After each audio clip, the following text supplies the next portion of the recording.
শুরুতেই জানিয়ে দিচ্ছি সংবাদ শিরোনাম, এরপর থাকছে বিস্তারিত। ফ্যাসিবাদী শক্তি গণতন্ত্রের অংশ হতে পারে না, আক্তার হোসেনের কড়া বক্তব্য। রাষ্ট্র সংস্কার আন্দোলন ছাড়া অন্য দলগুলোর নিবন্ধনে বাধা নেই বললেন নির্বাচন কমিশন। বিস্তারিত।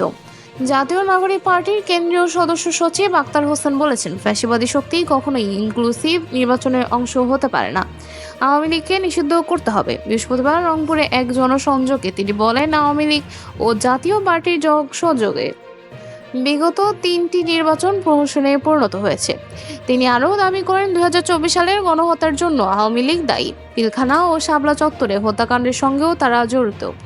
এনসিপি নির্বাচনী প্রস্তুতি নিয়ে আক্তার হোসেন জানান, দলটি ইতিবাচক সাড়া পাচ্ছে এবং দ্রুত নিবন্ধন পাবে বলে আশাবাদী।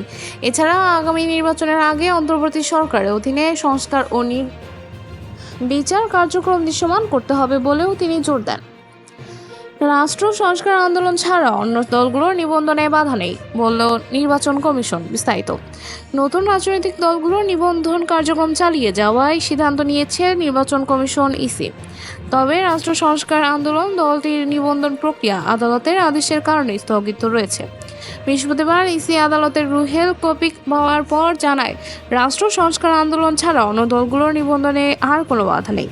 নির্বাচন কমিশন মোহাম্মদ আনোয়ারুল ইসলাম সরকার বলেন, আদালতের আদেশ অনুসারে আমরা কেবল রাষ্ট্র সংস্কার আন্দোলনের ক্ষেত্রে নিবন্ধন স্থগিত রেখেছি, অন্য দলগুলোর জন্য প্রক্রিয়া চলমান থাকবে।